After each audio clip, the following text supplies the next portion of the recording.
Hello everyone, welcome to Level Up Learning. My name is सिमरन गुम्बर. आज की इस video में हम DECE 3 का एक पास्ट ईयर का क्वेश्चन पेपर डिस्कस करने वाले हैं. ये पेपर जून 2022 सेशन में आया था. ठीक है जी, तो इसमें कैसे कैसे क्वेश्चन आए थे और इन क्वेश्चंस को कैसे अटेंड करना था मैं आपको बताने वाली हूँ, ताकि आगे जो बच्चे पेपर देने वाले हैं वो इस पेपर के पैटर्न से फेमिलियर रहें कि इस हिसाब से क्वेश्चंस आते हैं और आपको ऐसे ऐसे अटेंड करना है. This video is for English medium students. मैं हिंदी मीडियम के लिए अलग से वीडियो बना दूंगी, तो हिंदी मीडियम वाले बच्चे भी टेंशन ना लें. बिना किसी देरी के सीधा चलते हैं अपने क्वेश्चन पेपर की तरफ, जो कि पास्ट ईयर का क्वेश्चन पेपर है. 3 घंटे का समय मिलता है, 100 मार्क्स का पेपर होता है और आपको एनी 5 क्वेश्चंस करने होते हैं. 20-20 नंबर के 5 क्वेश्चन, यानी कि 100 नंबर. ठीक है जी, पहला क्वेश्चन. अब मैंने आपको हर बार in every revisionary video I have told you about these educationist, Maria Montessori ji, Froebel ji, Tarabai Modak ji, Rabindranath Tagore ji और महात्मा गांधी जी. इनमें से किसी के भी बारे में 2 या 3 के बारे में आपसे पेपर में जरूर पूछ लिया जाता है, तो आपको इन सब के बारे में पता होना चाहिए कि इनका क्या कंट्रीब्यूशन है early childhood care and education में. अगर आप फर्स्ट क्वेश्चन अटेंड कर रहे हो तो फर्स्ट क्वेश्चन का आपको ए पार्ट भी करना है, बी पार्ट भी करना है, तभी आपका क्वेश्चन पूरा माना जाएगा. ठीक है जी, अब क्वेश्चन पढ़ के मैं सीधा सीधा आपको शॉर्ट में सारे आंसर्स डिस्कस करूंगी, ताकि कम समय में हम आपको ज्यादा नॉलेज दे पाए. Describe the contribution of the following educationists to the area of early childhood care and education. Early childhood care and education में इन एजुकेशनिस्ट का क्या कंट्रीब्यूशन है. मारिया मोंटेसरी जी के बारे में लिखना है और टैगोर जी के बारे में लिखना है. 8-8 नंबर के हैं दोनों, तो उस हिसाब से लिख लेना. ठीक है जी, मैं आपको इंग्लिश में ही बता रही हूँ क्योंकि इंग्लिश मीडियम के स्टूडेंट्स का है. Maria Montessori believed that education must help in the complete unfolding of the child's individuality. यानी कि एजुकेशन को बच्चे की पूरी इंडिविजुअलिटी को खोल देना चाहिए कि वो कैसा है क्या नहीं, वो सब बताए. Suitable environment should be provided so that the child may grow and develop her potentiality. बच्चे को suitable environment provide करना चाहिए. और वो she was against material rewards and punishments. Children's House is the name given by Montessori to a school for young children. The original Montessori house consisted of a set of rooms of intellectual work, individual play, sleep, room for games, music, garden. Montessori developed her own educational materials. क्या कह रहे हैं कि Montessori जी ने जो young children के लिए school खोला था उसे चिल्ड्रंस हाउस का नाम दिया था, जिसके अंदर अलग अलग कमरे थे. कोई दिमाग को तेज करने वाली एक्टिविटीज वाला, कोई इंडिविजुअल प्ले खेलने वाला, कोई सोने वाला, कोई गेम्स, म्यूजिक, इन सब वाला. ठीक है जी, मोंटेसरी जी ने अपनी एजुकेशनल मटेरियल्स भी डेवलप करे थे. Montessori activities are arranged in a series from easy to difficult. Montessori की activities easy से start होके difficult की तरफ आगे बढ़ती थी. The emphasis is on encouraging the child to discover and understand concepts by herself. Focus किस चीज पे था कि बच्चा खुद चीजों को समझे, ऑब्जर्व करके सीखे. मैं आपको जो जो पॉइंट्स बता रही हूं, बस आपको इन पॉइंट्स को थोड़ा सा एक्सप्लेन करके लिखना है. Montessori system is child centered. The child is free to choose the activity she desires, yet there is structure with freedom. यानी कि फ्रीडम तो देते हैं बच्चों को, लेकिन कुछ स्ट्रक्चर होता है, कुछ डिफाइंड तरीके होते हैं कि किस हिसाब से बच्चे को पढ़ाना है. अभी भी many play schools today are based on the Montessori method.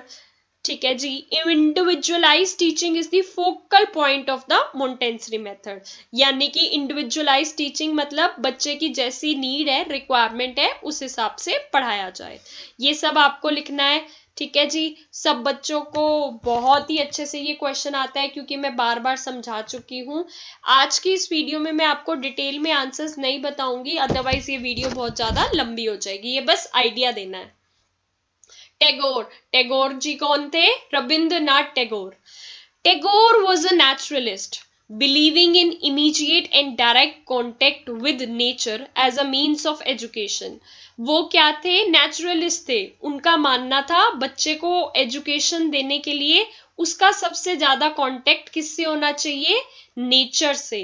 ठीक है जी, उन्होंने माना था क्या कि नेचुरल प्रोसेस के थ्रू बच्चा ज्यादा अच्छे तरीके से सीख सकता है।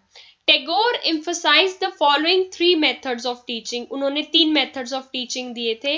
पहला मेथड था peripatetic method, which means association with body and mind, मतलब तालमेल होना चाहिए बॉडी और माइंड में, ताकि बच्चा हर चीज में रिदम बनाकर लाइफ में आगे बढ़ सके। ठीक है जी।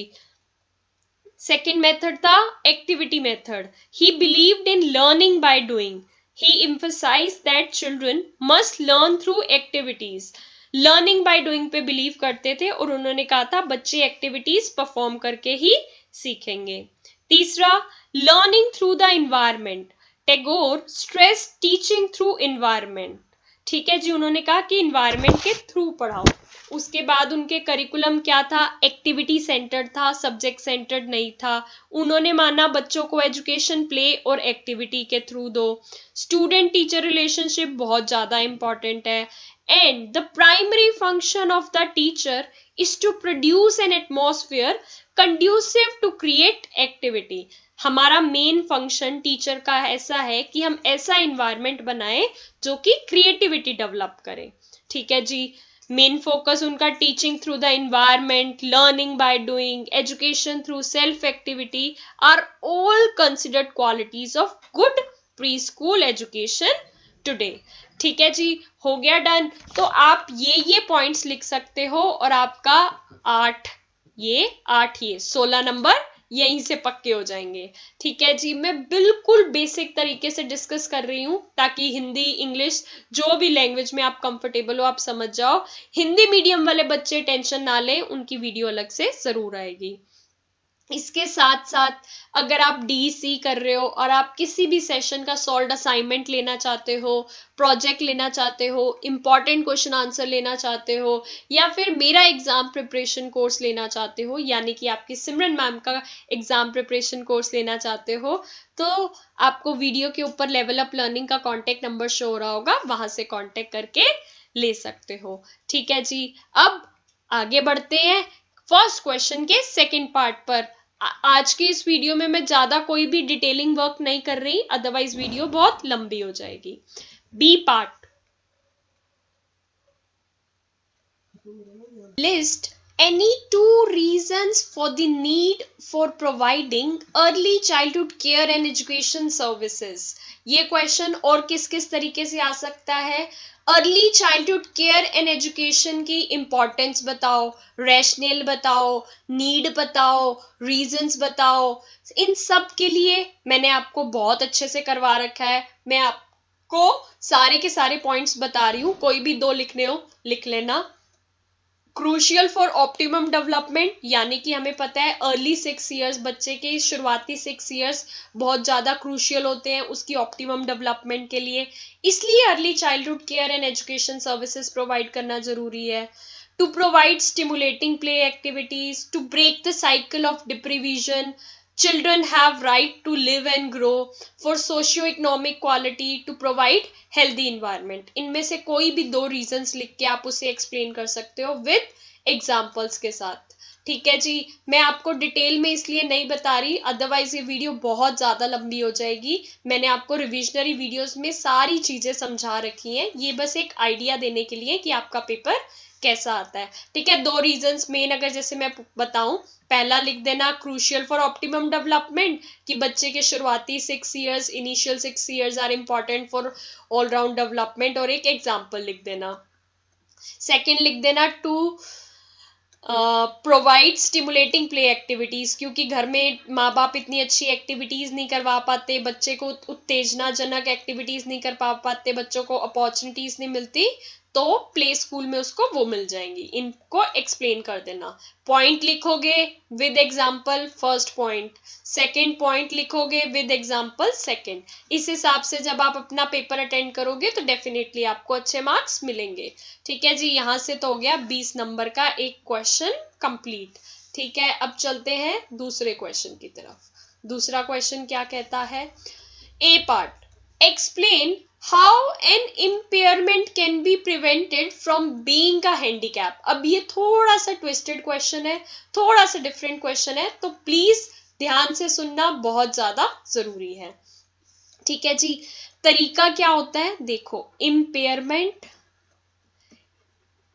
ठीक है, इम्पेयरमेंट के बाद होती है डिसेबिलिटी, डिसेबिलिटी, ठीक है, डिसेबिलिटी के बाद हैंडीकैप।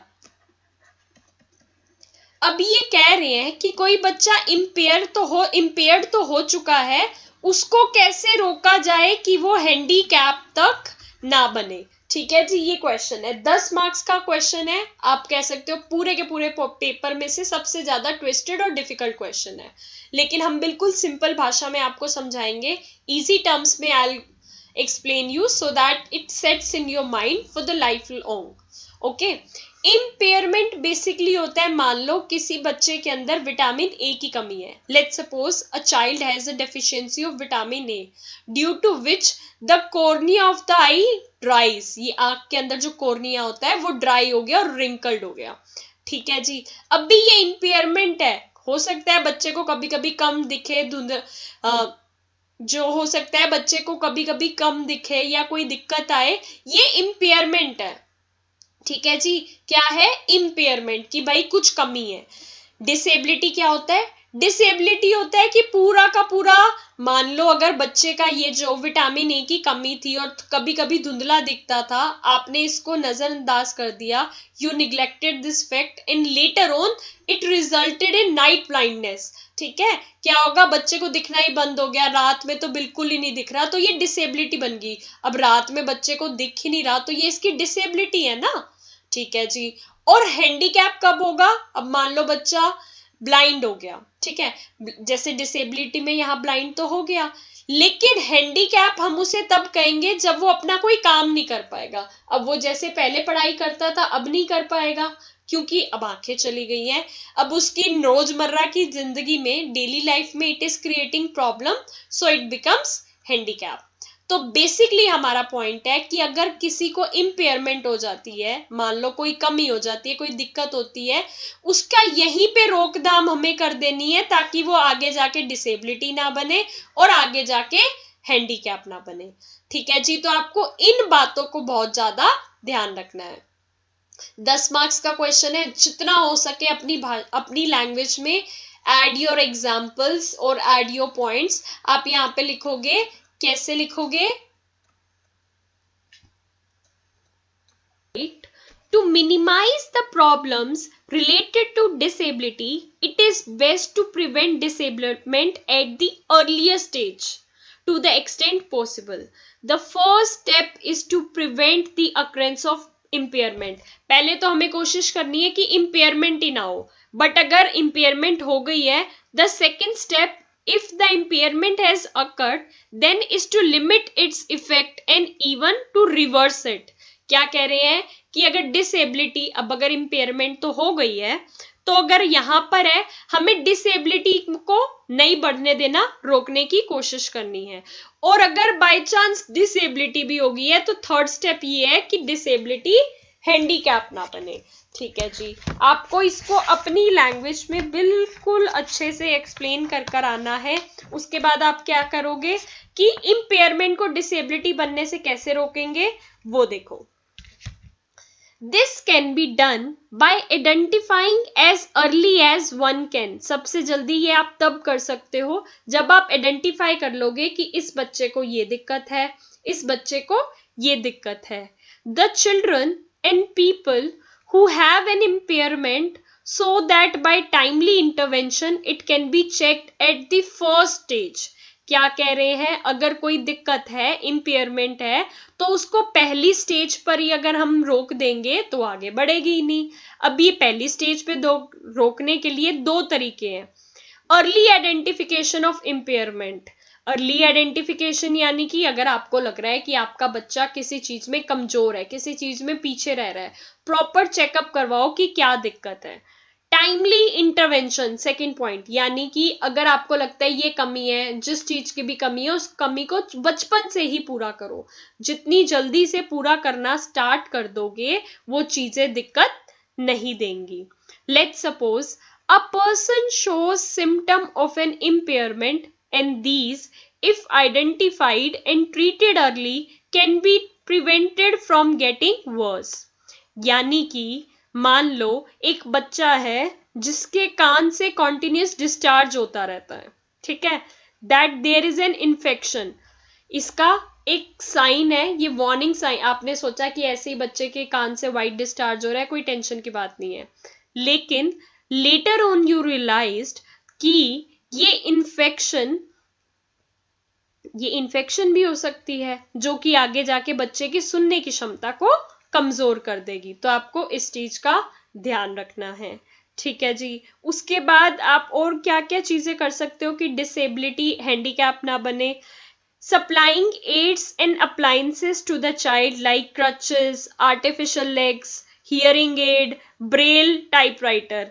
क्या कह रहे हैं, हियरिंग एड, अगर कोई बच्चा सुन नहीं सकता है तो क्रचेस, आर्टिफिशियल लेग, ये बच्चे को दिक्कत नहीं देंगे ना.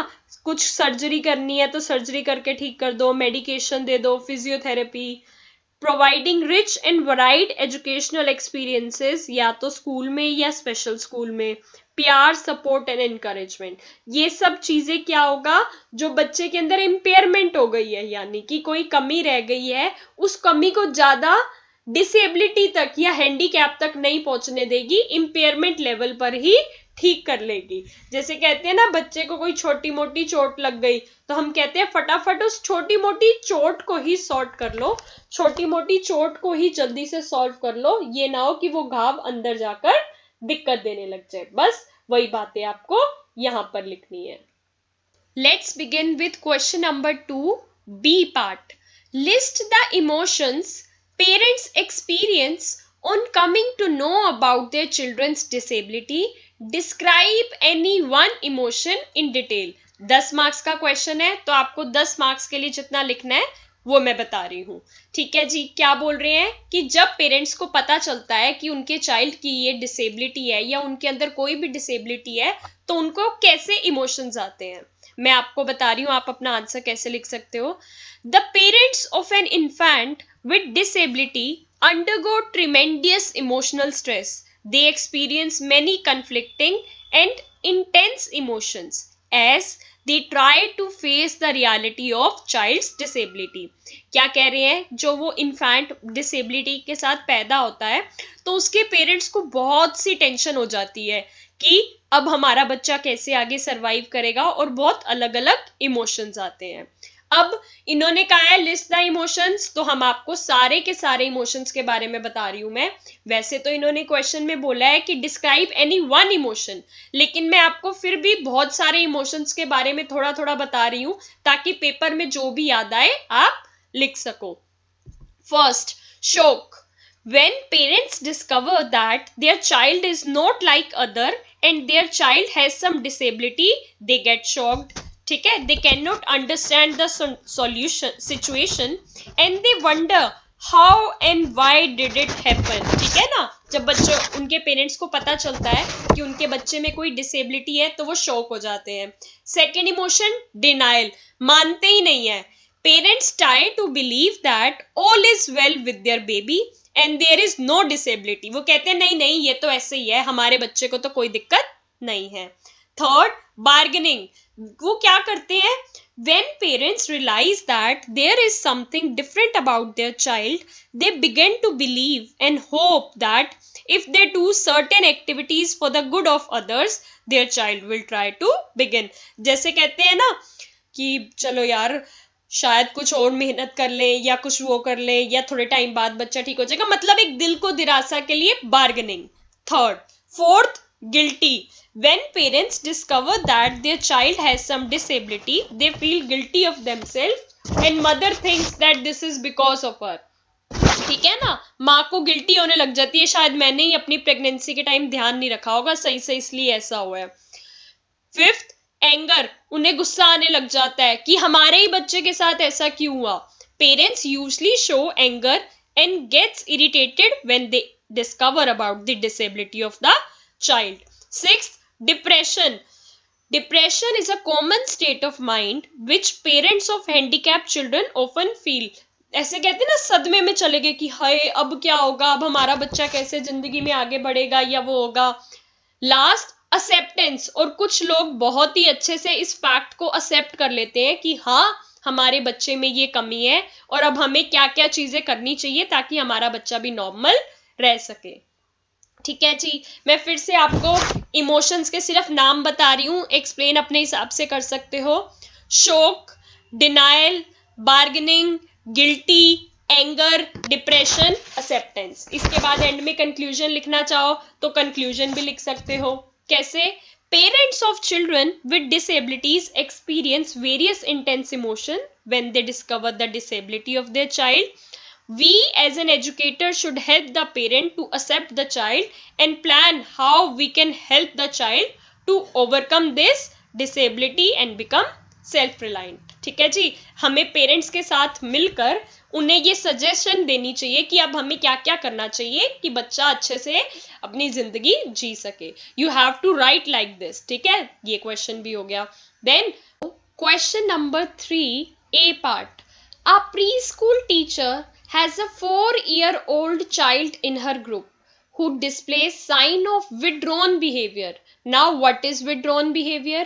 Withdrawn behavior उसे कहते हैं जब बच्चा किसी से बात नहीं करता, अपने में ही मगन रहता है, चुप चुप सा रहता है, दुखी दुखी सा लगता है। A child who seems to be sad always, seems to be depressed, doesn't talk to anyone, doesn't respond to anyone, it is known as withdrawn behavior. What guidance will you give that teacher to support the child's development and overcome this behavior? 10 marks question. ठीक है जी, यहाँ पे what guidance you will give the teacher, आपको teacher को क्या guidance दोगे। 10 marks का question है। You can write 5 points with proper explanation, that will be sufficient. Okay, तो मैं आपको शॉर्ट में बता रही हूँ क्या क्या गाइडेंस दे सकते हो। First, you can right try to find the root cause of the problem, which means try to find out what is the problem that child doesn't talk to anyone, what is the problem that child seems to be depressed always. There may be some reason na for this behavior, so try to find the root cause of the problem so that we can fix that problem.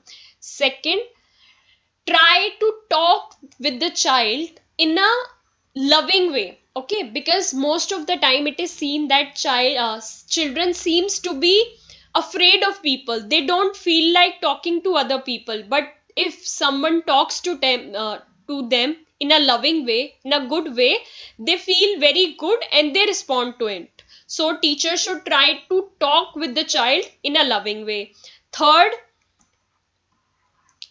try to provide the child with extra love, care and attention. Okay, extra love, care and attention will help the child to overcome this problem.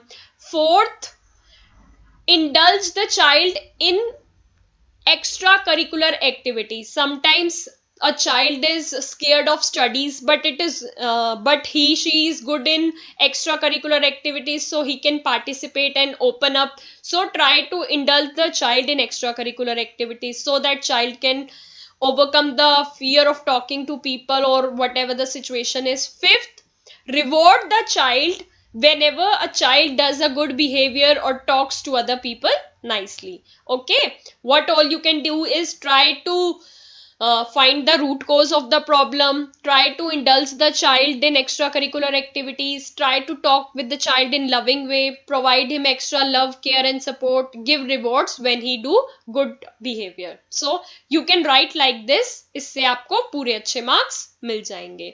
Moving towards question number 3 B part, how will you identify the signs of mental retardation in a child. अब आप कैसे identify करोगे कि बच्चा mentally retarded है। Right, first point is child's appearance, कि मतलब बच्चे को देखकर समझ आ जाता है कि इस बच्चे को मेंटल रिटार्डेशन है। कैसे? The child's head may look too small और too large for her size. जैसे नॉर्मल बच्चों का सिर होता है, मेंटली रिटार्डेड बच्चे का सिर बहुत बड़ा होता है या बहुत छोटा होता है। सम हैव स्लांटिंग आईज, टेढ़ी आंखें होती हैं कईयों की, नैरो फोरहेड होता है, ठीक है, और प्रोट्रूडिंग टंग, ऐसे टंग बाहर से निकली होती है। तो उन्हें देखकर ही पता चल जाता है कि इस बच्चे को मेंटल रिटार्डेशन है। Second point you can write is child's behaviour. Child के बिहेवियर से भी हमें पता चल जाता है that the child is mentally retarded. Like the child has very little speech, मतलब उसकी जो स्पीच है वो बहुत कम है। The child does not understand instructions easily instructions को समझ नहीं पाता। Poor ability to pay attention to a task, ठीक है जी। Does not, children with mental retardation can not play actively with other children, ठीक है। और उसके बाद उनकी मूवमेंट से क्या पता चलता है, जर्की और अनकोऑर्डिनेटेड मूवमेंट होती है। जो एक बच्चा स्मूथ ऐसे मूवमेंट कर पाता है कि यहां से जा रहा है, ऐसे सीधा जा रहा है, लेकिन मेंटली रिटार्डेड वाले की सारी मूवमेंट्स ऐसे जर्की, स्मूथ और अनकोऑर्डिनेटेड होता है। दोनों हाथों को एक साथ घुमाने में दिक्कत होती है, difficulty in moving both arms at the same time, poor balance होता है, प्रॉपरली खड़े नहीं हो पाते, ठीक है। Child will have difficulty in learning. तो इन सब चीजों को देखकर आपको पता चल जाएगा कि बच्चा मेंटली रिटार्डेड है। थर्ड पॉइंट लिख सकते हो, milestones of development. Milestones of development is कि मान लो एक नॉर्मल बच्चा अपनी नेक को सीधा 3 से 5 महीने में कर सकता है। 3 से 5 महीने का बच्चा अपनी नेक पे सीधा ऐसे कर पाता है, लेकिन वो मेंटली रिटार्डेड बच्चा नहीं कर पाएगा, उसका धीरे धीरे होगा, क्योंकि नॉर्मल बच्चों से उसकी जो ग्रोथ है वो धीरे हो रही है ना। तो these are the signs that will help us to identify a child with mental retardation. आप ये लिख सकते हो, ये भी आपका क्वेश्चन हो गया। मैं आपको सारे क्वेश्चंस का बेसिक आइडिया दे रही हूं, और जहां जहां मुझे लग रहा है एक्सप्लेनेशन की नीड है वो करवा रही हूं, ताकि एक ही वीडियो में पूरा का पूरा क्वेश्चन पेपर हम कवर कर ले और आपको पूरा का पूरा आइडिया लग जाए कि कैसे करना है कैसे नहीं। इसके साथ साथ अगर आपको डीईसी के प्रॉपर इंपॉर्टेंट क्वेश्चन आंसर्स की पीडीएफ चाहिए हो, जिसके अंदर मैंने आपके सारे सिलेबस में से जो जो इंपॉर्टेंट क्वेश्चंस हैं उनको सॉल्व कर रखा है, पास्ट ईयर्स में जो जो क्वेश्चंस बार बार रिपीट होते हैं उन्हें ऐड कर रखा है, लेवल अप लर्निंग का कॉन्टेक्ट नंबर वीडियो पर शो हो रहा है, वहां से कॉन्टेक्ट करके ले सकते हो, ठीक है जी।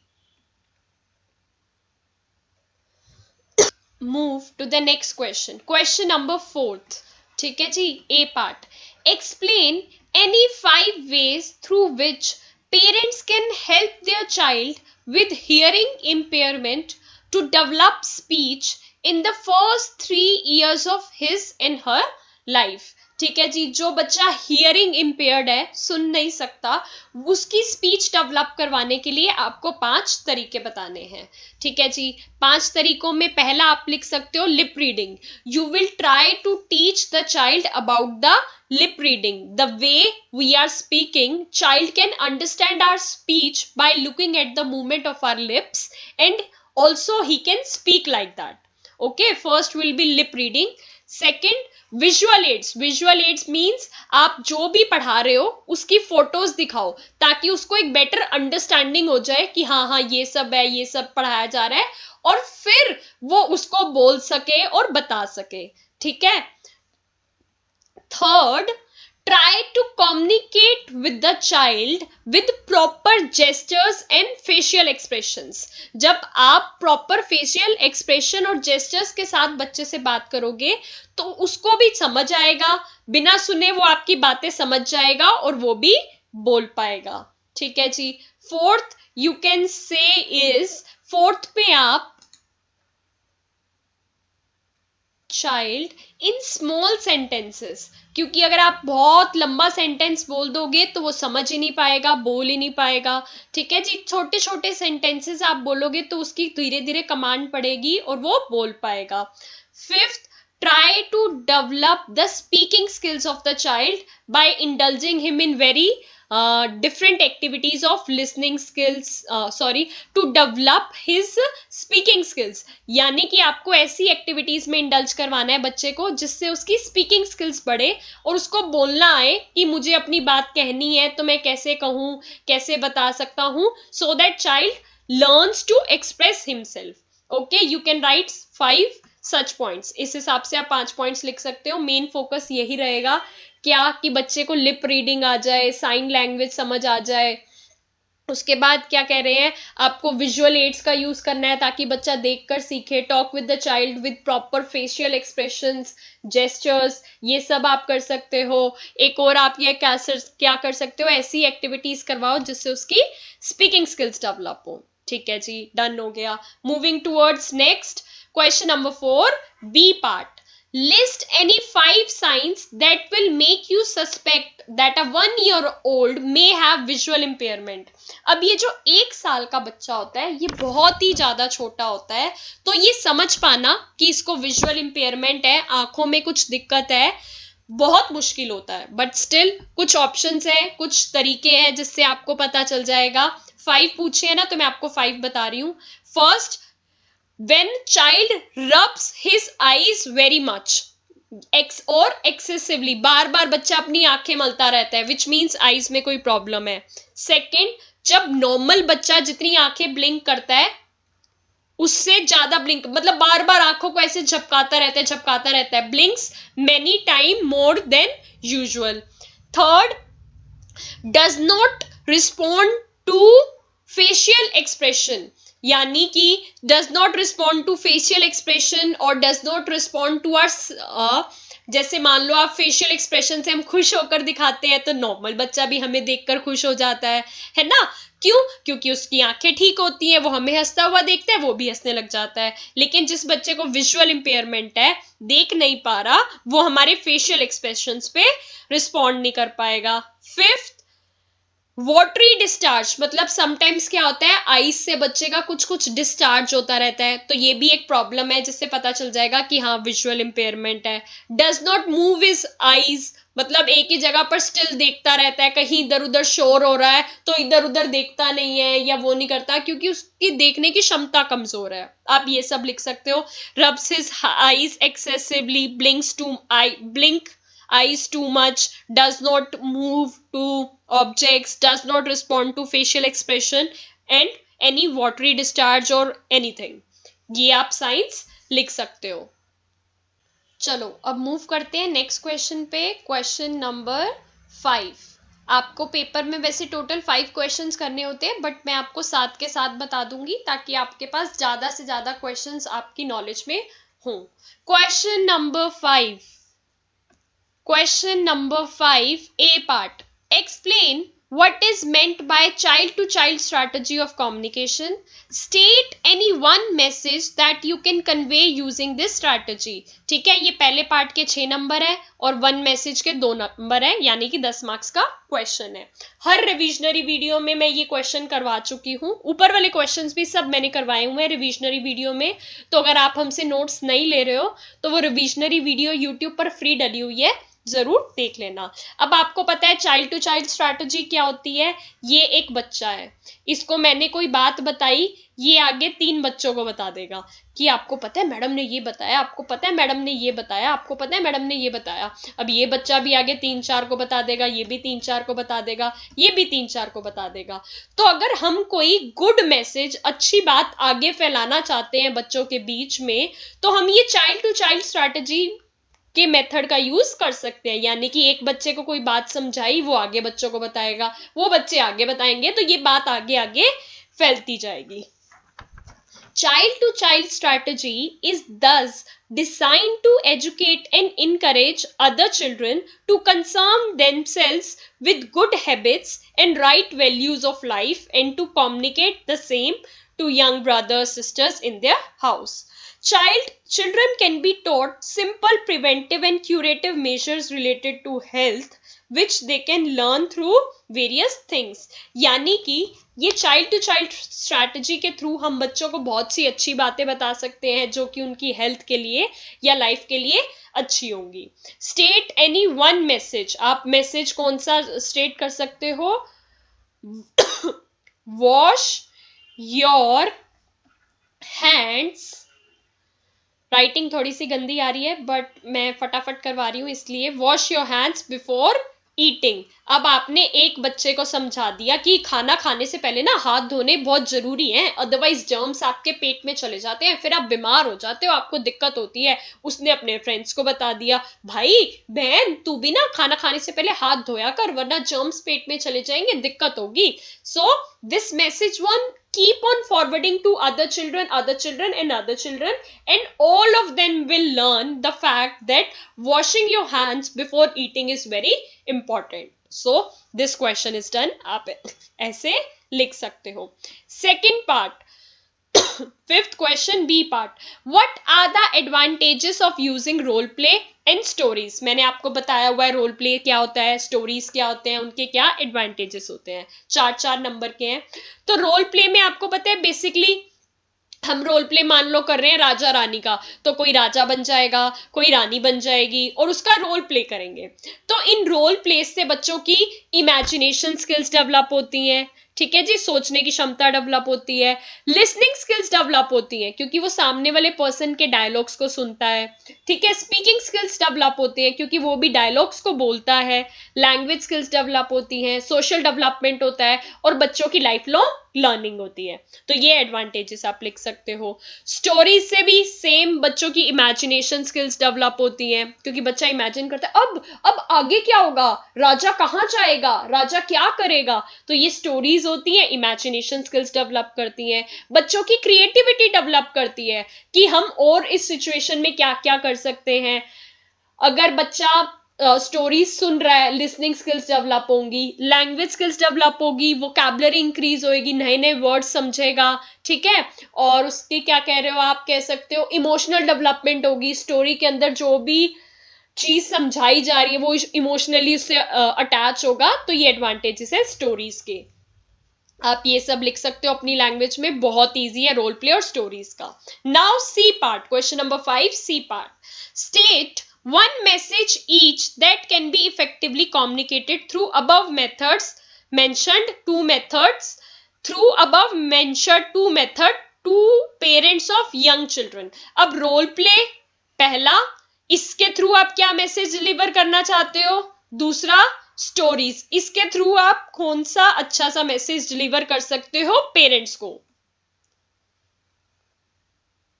तो आप ये मैसेज डिलीवर कर सकते हो पेरेंट्स को कि इंपॉर्टेंस ऑफ बैलेंस डाइट, यानी कि आप उसमें दिखा सकते हो रोल प्ले में एक बच्चा था जो बैलेंस डाइट खाता था, वो हेल्दी रहता था, बीमारियों से दूर रहता था. एक बच्चा था जो जंक फूड खाता था और जल्दी बीमार पड़ जाता था. So in this way parents will learn the value of balance diet. So you can teach this concept of balance diet through role play, ठीक है.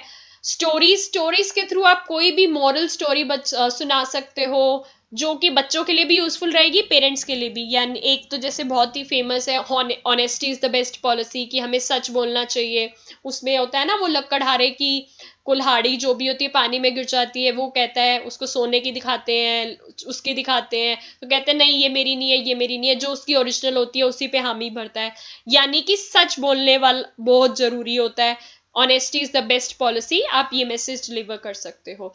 इन्होंने बोला कि स्टेट एनी वन मैसेज, हमें कोई एक मैसेज बताना था, तो रोल प्ले से हम कर देंगे इंपॉर्टेंस ऑफ बैलेंस डाइट. लिख देना रोल प्ले, सामने importance of balance diet. Explain करना हो तो उसे एक्सप्लेन कर देना, जैसे मैंने बताया कि रोल प्ले के थ्रू हम बताएंगे कि जो बच्चा बैलेंस डाइट खाता था वो हेल्दी था, अच्छे से डेवलप हो रहा था और डिसीजेस से दूर रहता था. जो बच्चा जंक फूड खाता था या जो पर्सन जंक फूड खाता जल्दी बीमार हो जाता था, ठीक है जी. स्टोरीज के थ्रू क्या मैसेज डिलीवर करोगे कि honesty is the best policy, तो हम वो लकड़हारे वाली कहानी सुना देंगे ताकि पेरेंट्स को भी समझ आए कि सच बोलना कितना जरूरी है. पेरेंट्स सच बोलेंगे तभी उनके बच्चे भी सच बोलेंगे. That's it. देख रहे हो पेपर कितना आसान है, अगर आप अच्छे से पढ़कर गए हो तो बिल्कुल बेसिक पेपर है जो कि आपको अच्छे marks दिलवाएगा. Now moving towards next question, question number 6, A part. What are the difficulties that prevent effective implementation of the ICDS program? Discuss. ICDS जो आपको पता है प्रोग्राम है, उसके अंदर क्या डिफिकल्टीज आ रही हैं जिसकी वजह से ये ICDS प्रोग्राम प्रॉपरली वर्क नहीं कर पा रहा? Is first point, इनएडिक्वेट worker skills. जो हमारे वर्कर्स आईसीडीएस में वर्क कर रहे हैं उनके अंदर जो प्रॉपर स्किल्स होनी चाहिए वो नहीं है, इसलिए ये स्कीम प्रॉपर वर्क नहीं कर पा रही। आप एक लिख सकते हो इनएडुकेट वर्कर स्किल। सेकंड आप लिख सकते हो शॉर्टेज ऑफ इक्विपमेंट। उनके पास जो जो इक्विपमेंट्स होने चाहिए प्रॉपर की बच्चों की ग्रोथ मॉनिटरिंग की जाए, ठीक है, प्रेग्नेंट लेडी की सारी चीजें चेक की जाए, जो दिक्कत है वो प्रोवाइड करा जाए, उसके लिए इक्विपमेंट्स की शॉर्टेज है। तीसरा लिख सकते हो पुअर सुपरविजन। पुअर सुपरविजन मतलब उनके ऊपर कोई हेड नहीं है जो प्रॉपर से देखे कि यहाँ पर गलतियां हो रही हैं उसको ठीक कराए, इंप्रूव करवाए, ये भी एक दिक्कत है। Weak monitoring and evaluation. आप फोर्थ पॉइंट लिख सकते हो मॉनिटरिंग नहीं की जाती कि अगर आप किसी को ये चीज फॉलो कर रहे हो, ये ट्रेनिंग दे रहे हो, क्या ये चीजें सही से चल रही है, नहीं, मतलब प्रॉपर जिसे कहते हैं ना ऊपर से आता है एक चेकिंग कि आपको डर रहता है, आप किसी के अंडर वर्क कर रहे हो तो आपको डर रहता है कि मेरा बॉस देखेगा कि मैं सही से काम नहीं कर रहा तो मुझे जॉब से निकाल देगा, तो वो प्रॉपर मॉनिटरिंग और इवैल्यूएशन नहीं हो पा रही, तो इसलिए जो वर्कर्स हैं वो कहीं ना कहीं लैक कर जाते हैं, डीले पड़ जाते हैं। ऑल्सो जो वर्कर्स है वो बहुत ओवरबर्डनड है। क्यों? आईसीडीएस के अंदर जो काम कर रहे हैं उनके ऊपर ही, मतलब जो एम्प्लॉय है एक ही एम्प्लॉय को बहुत सी ड्यूटीज दे रखी है, तो फिफ्थ पॉइंट आप लिख सकते हो कि वो ओवरबर्डनड है, बहुत सी ड्यूटीज दे रखी हैं जो कि उस पर्सन के लिए एक साथ पूरा कर पाना मुश्किल हो जाता है। ये पॉइंट्स आप अपने हिसाब से एक्सप्लेन करके लिख सकते हो। ये भी हो गया। Next, explain any two skills that are required in managing an early childhood education center। ये तो चाहे मैं आपको क्वेश्चन करवाऊं या ना करवाऊं आपको आता होगा। अर्ली चाइल्डहुड एजुकेटर के अंदर कौन कौन सी स्किल्स होनी चाहिए? ठीक है जी, पहला तो आप कह सकते हो एनर्जेटिक होना चाहिए, क्योंकि छोटे बच्चों के साथ टीचर को एनर्जेटिक होना बहुत ज्यादा जरूरी है। जितनी एनर्जेटिक टीचर होएगी उतना बच्चों को अच्छे से पढ़ा पाएगी। Second, good knowledge of pedagogical approach. Pedagogical approach यानी कि उसे पढ़ाना आना चाहिए कि बच्चों के साथ एक्टिविटीज करनी है, खेलना है, प्ले वे मेथड यूज करना है, ठीक है, ये लिख सकते हो। मैं आपको बहुत सी स्किल्स बता रही हूँ, पेपर में जो याद आए वो लिख देना, ठीक है जी। Energetic, good knowledge of pedagogical approach, fun loving, क्या कहते हैं, should understand the needs of the child, passionate about teaching. Passionate होगी टीचर तभी तो अच्छे से पढ़ा पाएगी ना, ये ना हो कि जबरदस्ती टीचर बन गई है, कोई इंटरेस्ट ही नहीं है तो बच्चों में कैसे इंटरेस्ट डालेंगी, ठीक है। तो इनमें से कोई भी दो स्किल्स को लिख सकते हो। And then this question is also done. Then moving towards seventh question, तो जो बच्चा अपने 5 क्वेश्चनों में से 7th वाला अटेम्प्ट कर रहा है तो उनको एनी 2 करने हैं। ये देखो ये 4 है, उसमें से एनी 2 करने हैं, बट मैं आपको सारे बताऊंगी ताकि आपको आइडिया लग जाए क्या कि पेपर में कैसे क्वेश्चन आते हैं और कैसे अटेंड करने हैं। One organization providing services for young children। कोई भी एक ऑर्गेनाइजेशन लिख सकते हो। तो जैसे मैं आपको बता रही हूं सेव द चिल्ड्रन ऑर्गेनाइजेशन के बारे में। Save the Children is a global non profit organisation which was founded in the year 1919. Today it is India's leading independent child rights NGO. Save the Children believes that every child deserves the best chance for a bright future, and that's why we are fiercely committed towards ensuring that children do not survive but they thrive। यानी कि ये कह रहे हैं कि save the children एक global level पे non profit organisation है, एनजीओ है, जो कि 1990 में फाउंड हुई थी। अब ये इंडिया की लीडिंग इंडिपेंडेंट चाइल्ड राइट्स की एनजीओ है। इनका मानना है कि हर बच्चे का ये राइट है कि उनको ब्राइट फ्यूचर मिल पाए, और वो अपनी तरफ से पूरा का पूरा मेहनत कर रहे हैं कि इस बच्चे को, हर बच्चे को अच्छा फ्यूचर मिल पाए। In India and around the world save the Children is on the ground every day and in times of crisis. जब भी कोई दिक्कत आती है सेव द चिल्ड्रन ऑर्गेनाइजेशन हमेशा लोगों की मदद करता है। Their pioneering programmes address children's unique needs giving them a healthy start, कि उनको कैसे एक हेल्दी स्टार्ट देनी है, कैसे अपॉर्चुनिटीज देनी है, बुरे कामों से कैसे बचाना है। प्रॉपर बता रही हूं, बस 10 मार्क्स में यही सब लिख देना, हो जाएगा। As of December 2018, Save the Children organization work in 19 states of India 2018 के हिसाब दिसंबर 2018 के हिसाब से Save the Children organisation India की 19 स्टेट्स में वर्क कर रही है। स्टार्टेड इन 2008 इन इंडिया में 2008 में स्टार्ट हुई थी and registered as Bal Raksha Bharat. They have change the lives of more than 1.1 crore children till date, मतलब 1 करोड़ से भी ऊपर लोगों की बच्चों की जिंदगी उन्होंने बदल दी है। इंडिया में ये बाल रक्षा भारत के नाम से रजिस्टर्ड है। You can right like this and you will definitely get good marks. ठीक है जी। नाउ सेकेंड पॉइंट क्या था? Fostering the development of a child with cerebral palsy. ठीक है जी। सेरिब्रल पाल्सी है, आप उसकी डेवलपमेंट कैसे करवा सकते हो? ठीक है जी। अब ये सेरिब्रल पाल्सी होता क्या है? Is a condition where due to damage to the brain, यानी कि ब्रेन में कुछ डैमेज हो जाता है जिसकी वजह से उसकी बॉडी में वीकनेस या पैरालिसिस हो जाता है कुछ बॉडी पार्ट्स में, और lack of coordination in growth and fine motor development. Basically simple terms में बताया जाए तो सेरिब्रल पाल्सी एक ऐसी कंडीशन है जिसमें ब्रेन में कुछ डैमेज हो जाता है जिसकी वजह से उसके कुछ बॉडी पार्ट्स प्रॉपरली वर्क नहीं कर पाते, जिसकी वजह से उसकी नॉर्मल जो फंक्शनिंग होती है सारे काम करने की जैसे नॉर्मल बच्चा करता है वो नहीं कर पाते। अब आपका क्वेश्चन है फोस्टरिंग द डेवलपमेंट, कि अब आप सेरिब्रल पाल्सी वाले बच्चे की डेवलपमेंट कैसे करवाओगे? First, teaching the child to swallow. एक तो उन बच्चों को ना जब वो कुछ भी खा रहे होते हैं ना तो आपने देखा होगा उनका सलाइवा गिरता रहता है, तो हम उनको प्रॉपर समझाएंगे कि खाना कैसे खाना है।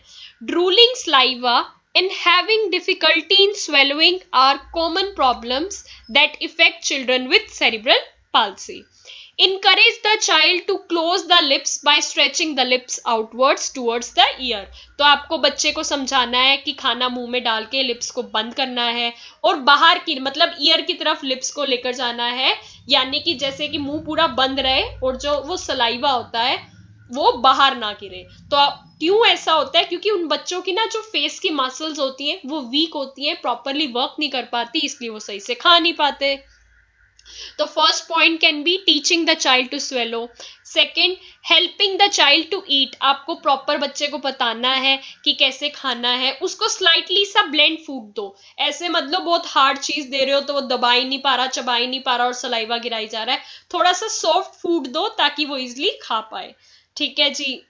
और यूजिंग द टॉयलेट, जो बच्चों को सेरिब्रल पाल्सी होती है वो प्रॉपरली टॉयलेट नहीं यूज कर पाते, उनकी बॉडी सिस्टम में मतलब प्रॉब्लम है, वो प्रॉपर टॉयलेट सीट पर नहीं बैठ पाते, तो उनको प्रॉपर समझाना है और कोई फिजिकल सपोर्ट की नीड है तो वो देना है। कोऑर्डिनेटिंग हैंड मूवमेंट्स, उनकी हैंड की जो मूवमेंट्स होती हैं वो कोऑर्डिनेटेड नहीं होती, तो आपको अपॉर्चुनिटीज देनी है कि बच्चा किसी चीज को उठाए, पकड़े, स्क्वीज करे, दबाए, ताकि उसकी जो हाथों और उंगलियों की मसल्स हैं वो डेवलप हो जाए। ठीक है, आप ये सब लिखोगे, आपका 10 मार्क्स का क्वेश्चन हो गया। उसके बाद features of special education. So in this you can right first individualise teaching, यानी कि बच्चे की जैसे देखो, सबसे पहले तो अगर मैं आपको बताऊं कि स्पेशल एजुकेशन क्या होता है, जो स्पेशल चिल्ड्रन होते हैं यानी कि किसी कोई मेंटली रिटार्डेड है, विजुअली इंपेयर्ड है, हियरिंग इंपेयर्ड है, या यानी कि जिन बच्चों की नॉर्मल से थोड़ी सी डिफरेंट नीड्स होती हैं, हम उनको स्पेशल चिल्ड्रन कहते हैं। और उन स्पेशल चिल्ड्रन को जो एजुकेशन दी जाती है उसको हम कह देते हैं स्पेशल एजुकेशन।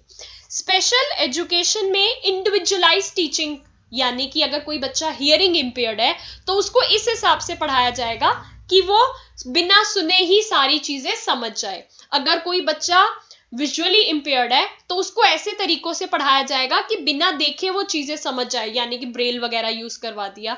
तो मेन फीचर इसका आप कह सकते हो इंडिविजुअलाइज्ड टीचिंग होता है, यानी कि बच्चों की नीड के हिसाब से टीचिंग करवाई जाती है। ठीक है, उन्हीं के हिसाब से एजुकेशनल करिकुलम बनाया जाता है, उन्हीं के हिसाब से different methods of teaching design किए जाते हैं ताकि बच्चा वो सारी चीजें समझ पाए और सेल्फ सफिशिएंट बन पाए। ठीक है जी। दूसरा, स्पेशल एजुकेशन का मेन मुद्दा ये है कि every child should be educated as much as possible, जितना ज्यादा हो सके हर बच्चे को पढ़ाना है, चाहे उसकी जो भी डिसेबिलिटी हो। तीसरा, आप ये कह सकते हो कि स्पेशल एजुकेशन में फोकस किया जाता है कि बच्चों को फंक्शनल स्किल्स सिखाई जाए। फंक्शनल स्किल्स होती हैं skills that are needed for the day to day life, मतलब कि डे टू डे लाइफ में जो नॉर्मल जिंदगी को जीने के लिए हमें स्किल्स आनी चाहिए, उन पे फोकस किया जाता है, रेदर देन कि बच्चों को बस ट्रिग्नोमेट्री सिखा रहे हैं या ये, मतलब बच्चों को तो ट्रिग्नोमेट्री नहीं सिखाते, वो तो बड़े लेवल पे चली जाती है। मेरे कहने का मतलब कि उनको ऐसी चीजें सिखा रहे हैं जो उनको डेली लाइफ में काम आए और वो नॉर्मल जिंदगी जी पाए और किसी दूसरे के भरोसे ना रहे। ठीक है, इमीडिएट रिवॉर्डिंग, अगर बच्चे ने कोई अच्छा बिहेवियर करा उसी टाइम उसको कोई रिवॉर्ड दे दो, कोई भी रिवॉर्ड दे दो या शाबाशी दे दो, आपने कोई टॉफी दे दी या प्रेज कर दी, मोटिवेट कर दिया, तो इससे बच्चा कोशिश करेगा वेर मैं भी अगली बार और मेहनत करूं। ठीक है, इस हिसाब से लर्निंग एनवायरनमेंट को डिजाइन किया जाता है इसके अंदर, ताकि किसी भी बच्चे को पीछे ना छोड़ दे। ये नहीं कि मैं अगर कुछ पढ़ा रही हूं तो मैं बस बोल बोल के पढ़ा रही हूं और मेरी क्लास में एक हियरिंग इंपेयर्ड बच्चा है वो पीछे रह जाएगा क्योंकि वो सुन ही नहीं पा रहा। नहीं, एज अ टीचर मुझे ऐसे ऐसे मेथड्स का यूज करना है जो सारे के सारे बच्चे अच्छे से समझ पाए। लर्निंग को आपको स्टेप्स में ब्रेक कर देना है, यही नहीं कि एक ही बार तुमने सारा इतना लंबा चौड़ा टॉपिक करा दिया और बात खत्म करा दी, छोटे छोटे टुकड़ों में करवाना है ताकि बच्चा धीरे धीरे समझ पाए। So these are the major features of special education. Special education के ये फीचर्स लिख कर आ सकते हो। ठीक है जी, उसके बाद last, any 5 features of mobile creches. Mobile creches के 5 फीचर्स लिखने हैं। है यानी कि जहां पर आप प्ले स्कूल कह सकते हो, जहां पर आप बच्चों को छोड़ के चले जाते हो, जैसे मान लो वर्किंग पेरेंट्स है, बच्चे का ध्यान नहीं रख सकते, वो बच्चे को वहां पर छोड़कर चले जाते हैं। नॉर्मली अगर आप पहले देखो तो ये मोबाइल क्रैचेस कैसे स्टार्ट हुए थे, कि यूजली जहां पर बिल्डिंग्स बन रही होती हैं तो वहां पे आपको पता है बहुत से लेबरर्स के बच्चे होते हैं, वो वहीं पे खेल रहे होते हैं, चोटें भी खा लेते हैं कई बार, तो ये कोशिश की जाती है कि वहां का जो कॉन्ट्रैक्टर है वो वहीं पर मोबाइल क्रैचेस ऑर्गेनाइज कर दे, ताकि वो जो बच्चे हैं उन लेबरर्स के उनको वहां पर एजुकेशन मिल सके। यहाँ पर हमसे पूछे हैं 5 यूनिक फीचर्स कि क्या मेन फीचर्स हैं, तो आप पहला लिख सकते हो क्या, कि उनको वहां पर इनफॉर्मल टीचिंग प्रोवाइड की जाती है। इनफॉर्मल लर्निंग मतलब ये नहीं कि कॉपी पेन लेके ही बिठा दिया, ए लर्न कर बी लर्न कर, मस्ती मजाक में खेल खेल में उनको बहुत सी चीजें सिखा देते हैं जो उनके लिए यूजफुल होती हैं। दूसरा, उनको सिक्योर एनवायरनमेंट प्रोवाइड किया जाता है, बाहर सड़कों पे इधर उधर खेल रहे हैं, चोट खा सकते हैं, कुछ भी डेंजरस हो सकता है, लेकिन मोबाइल क्रैचेस में वो सेफ होते हैं, उनकी हेल्थ का ध्यान रखा जाता है। थर्ड, ग्रोथ मॉनिटरिंग की जाती है, मतलब प्रॉपर चेक किया जाता है कोई दिक्कत तो नहीं है, हाइट सही से बढ़ रही है, हेल्थ सही है, वो सही है, ये सब चीजें भी होती है। थर्ड, फोर्थ, आप कह सकते हो वहां पर उनको न्यूट्रिशियस फूड मिलता है, प्रॉपर जो उनको मिलना चाहिए ताकि उनकी ग्रोथ एंड डेवलपमेंट प्रॉपर हो, वो मिलता है। फिफ्थ, उनकी फाउंडेशन को स्ट्रॉन्ग किया जाता है। ठीक है जी, जब आप बचपन से ही बच्चों को थोड़ी थोड़ी चीजें इंट्रोड्यूस करवाओगे, थोड़ा थोड़ा उनको पढ़ाओगे, तो उनका बेस स्ट्रॉन्ग हो जाएगा। बेस स्ट्रॉन्ग हो जाएगा तो आगे जाके उनको पढ़ने में आसानी रहेगी। ठीक है जी, तो आप अगर अपना पेपर ऐसे अटेंड करते हो, you can get very very good marks. अब अगर आप यहाँ देखो तो हमने इन टोटल पता है कितने क्वेश्चंस कर लिए। यहाँ देखो, ए पार्ट के अंदर 1 2 3, ठीक है, यहां से 3 हो गए। यहां पर अगर आप देखो टोटल कितने क्वेश्चन समझ लिए, 3, उसके बाद यहां से 4 5 6 7, यहां पे 7 हो गए। फिर फोर्थ क्वेश्चन का ए पार्ट बी पार्ट 7 8 9, ठीक है जी 9। यहाँ पे आप कह सकते हो 10 11, ये रोल प्ले 11, ये 12, फिर 13, ये समझ लिया। अगर डिटेल में अगर हम समझे 13, ठीक है, यहाँ पर आपने समझ लिया 14 15 15 16, ठीक है 16 एंड 17 18 19, ऑलमोस्ट आपने 19 से 20 क्वेश्चन समझ लिए हैं जो कि आपके पेपर में अलग अलग टाइप से पूछे जा सकते हैं। ठीक है, क्वेश्चन पेपर में इतने क्वेश्चन आते हैं, आपको तो एनी 5 करने होते हैं और उसमें से भी एक 4 में वाले क्वेश्चन में से एनी 2 पार्ट्स करने थे, तो आपके पास चॉइसेस होते हैं। बट मैंने आपको एक ही वीडियो में इतना सारा कवर करवा दिया है कि आपको लगेगा आधे से ज्यादा सिलेबस तो हमने एक ही वीडियो में समझ लिया। इसके साथ साथ रिविजनरी वीडियो फ्री मैंने चैनल पे डाली हुई है, उसे प्लीज प्लीज देख लेना। ये वीडियो और रिविजनरी वीडियो देखकर भी अगर आप जाते हो तो बहुत बहुत आसानी से पास हो जाओगे। You can definitely get very good marks only by watching this video and revisionary video. The link of the revisionary video I will add in the description box. Also, I will upload this video for Hindi medium students. If you need any important question answers of DECE, if you need solved assignment or project, you can contact on the number shown on the video. Thank you very much. अगर आपको important question answers की PDF या मेरा exam preparation course चाहिए हो तो level up learning के contact number पे कांटेक्ट करके ले सकते हो। All the very very best, God bless you all. बहुत अच्छे से पेपर करके आना, अच्छी अच्छी मार्कशीट्स की अपनी ग्रेड कार्ड की पिक्चर हमें व्हाट्सएप पे भेज देना कि मैम देखो हमने कितना अच्छा स्कोर करा। Thank you.